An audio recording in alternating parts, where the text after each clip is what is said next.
Bayangkan, lebih dari 2000 tahun yang lalu, seorang anak kecil di Yunani tumbuh dalam dunia penuh mitos dan dewa-dewa. Siapa sangka, anak itu kelak menjadi orang yang mengubah wajah dunia dengan pikiran-pikirannya. Dialah Aristoteles, filsuf besar yang bukan hanya guru bagi raja legendaris Alexander Agung, tetapi juga dianggap sebagai bapak ilmu pengetahuan yang pemikirannya masih hidup hingga hari ini.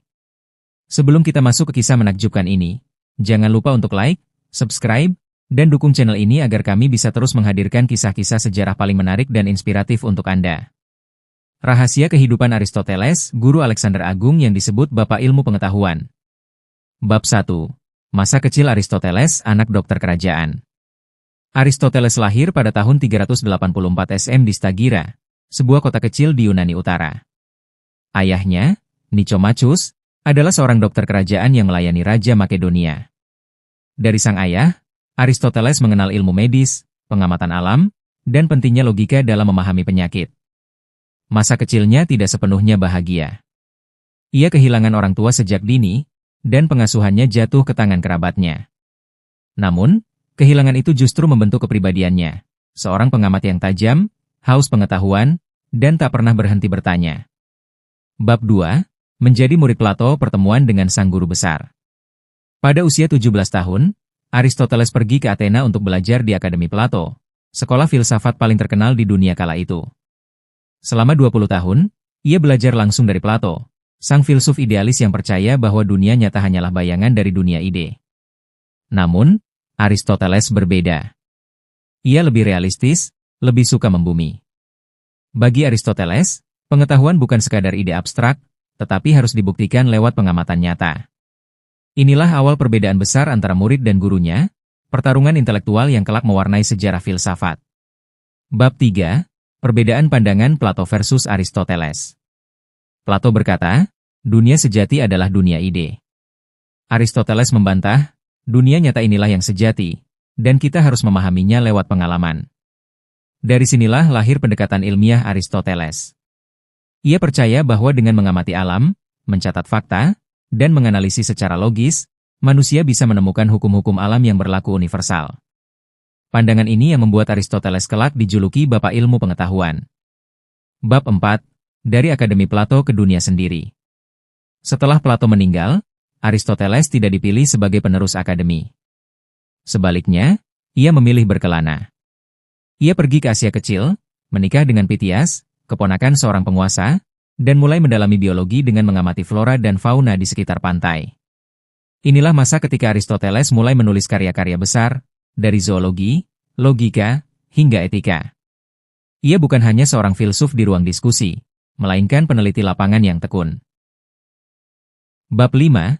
Guru sang penakluk Alexander Agung. Takdir membawa Aristoteles kembali ke Makedonia. Raja Philip II meminta Aristoteles menjadi guru bagi putranya, Alexander.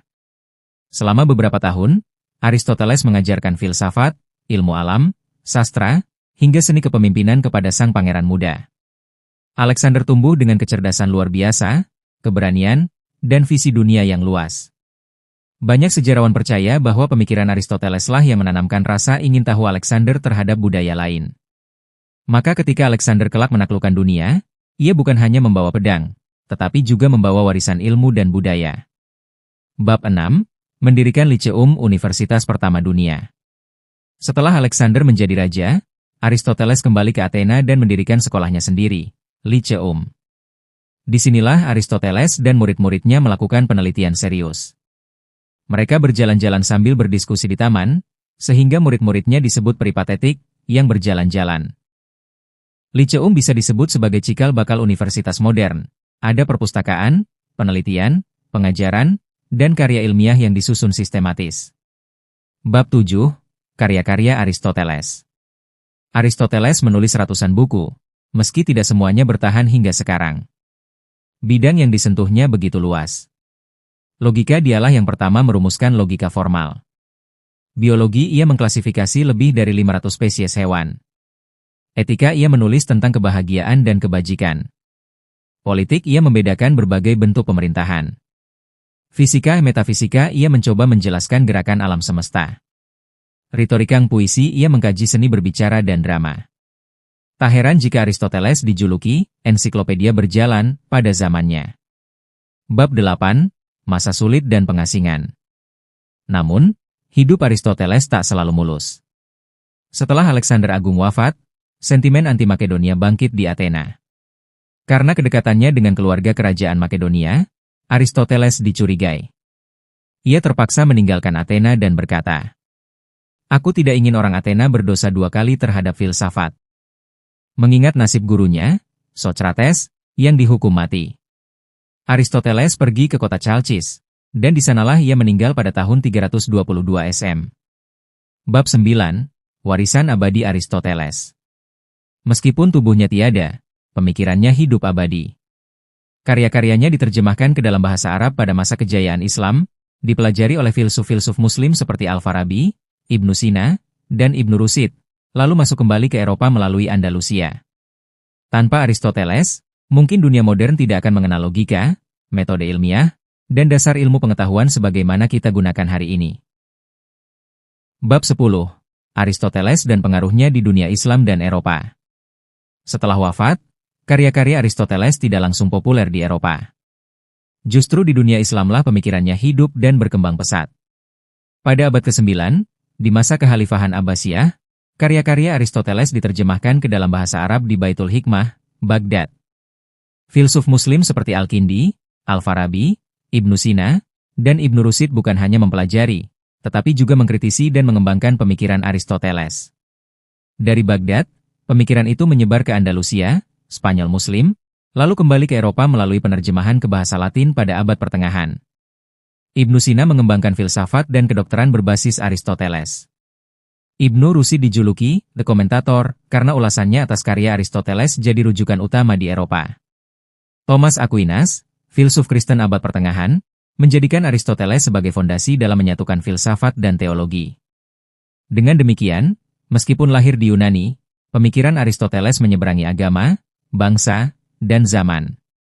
Ia menjadi jembatan pengetahuan antara dunia kuno, Islam, dan Eropa modern. Bab 11. Penutup pesan moral dari kisah Aristoteles. Dari Aristoteles, kita belajar bahwa ilmu bukan hanya tentang hafalan, tetapi tentang pengamatan dan keberanian berpikir berbeda. Ia mengajarkan bahwa dunia bisa dimengerti jika kita mau bertanya, mencatat, dan berpikir kritis. Itulah warisan terbesarnya, bukan sekadar kumpulan teori, tetapi semangat mencari kebenaran. Itulah kisah luar biasa Aristoteles, guru Alexander Agung sekaligus bapak ilmu pengetahuan yang pengaruhnya masih kita rasakan hingga sekarang.